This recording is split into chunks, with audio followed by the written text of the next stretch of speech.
Para masigit ka na maka-attract ng swerte, siksik-liglig at umaapaw at maraming pera ang dumating sa araw-araw.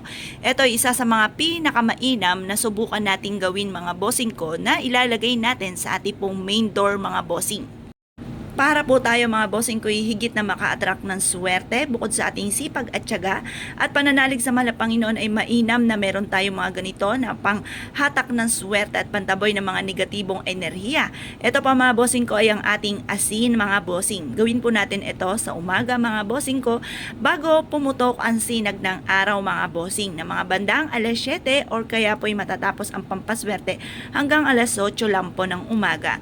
At pagkatapos kailangan natin ang tatlong sangkap na ito mga bossing. Ito pa mga bossing ko ang ating dahon ng laurel at ganoon din po ang 3 piraso mga bossing ko ng ating bawang. Ilalagay lamang po natin to dito mga bossing ko habang tayo nagwi-wish. Magkakaroon tayo ng negosyo na dito na tayo yayaman.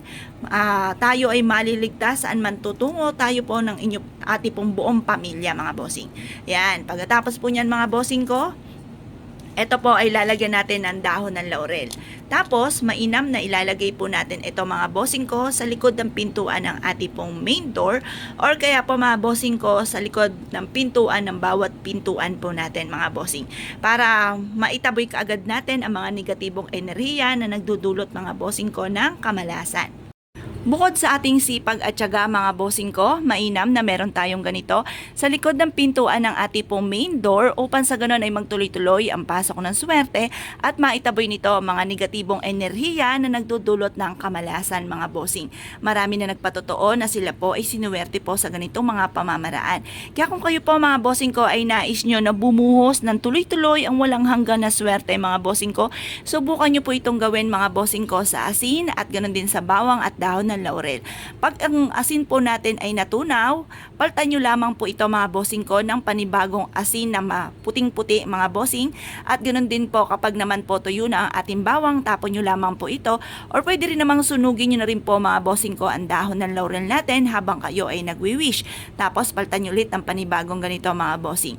Ito po ay makakatulong upang sa ganoon ay siksik-liglig at umaapaw at napakaraming blessing ang dumating sa araw-araw. Subukan nyo po ito sa umaga mga bossing sa mga bandang 6:30 or kaya po ay alas 7 mga bossing ko at matatapos ang pagwi-wish natin at pagbibilad hanggang alas 8 lamang po ng umaga. At mapapansin nyo po mga bossing, mas magiging magaan ang daloy ng swerte matapos nyo po itong gawin mga bossing. Ito po isa sa mga subok na napakaswerte. Kaya kung kayo po naniniwala at nais nyo po itong gawin, mag-wish ka ng mula sa inyo pong puso, time-team na panalangin mga bossing ko at walang imposible sa mga taong masisipag, matsatsaga, hindi nakakalimot magdasal at sa mga taong gumagawa ng ganitong mga pamamaraan. Dinadagdagan po kayo ng pagiging positibo sa buhay. Kaya kagagawa ng ganito dahil ikaw ay positibo at ikaw po ay naniniwala na ikaw ay magiging matagumpay sa pamamagitan ng inyong pong sipag at tiyaga at pag-attract ng swerte kagaya po ng simple mga pamamaraan na kagaya po nito mga bossing. Para siksik-liglig at umaapaw at maraming blessing ang dumating, gawin nyo po ito mga bossing ko at ilagay nyo po ito mga bossing ko sa sulok ng inyong pong tahanan.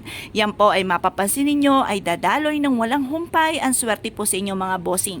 Ito po mga bossing ko ay bukod sa sipag at tiyaga at pananalig sa mahal na Panginoon ay mainam na subukan nyo po ang ganitong mga pamamaraan na wala naman pong masama na sumubok lalo-lalo na't simple lang naman po at ikabubutin nyo po ito at magiging positibo ka dahil ito po mga bossing ko hihigop ng mga negatibong enerhiya na nagdudulot ng kamalasan. Kaya minsan napapaisip po tayo kahit anong gawin natin kayod ay sa walat wala. Kaya kung kayo po mga bossing ko ay naniniwala at naisaswertein, subukan nyo po ito. Mag-wish ka lamang po mga bossing ko sa umaga. At ito po mga bossing ko, i-focus ka lamang, maniwala ka na makakamit nyo lahat ng inyo po mga pinapangarap ay walang imposible mga bossing. Kaya kung kayo po gagawa ay siya mga bossing, good luck po sa inyo po lahat.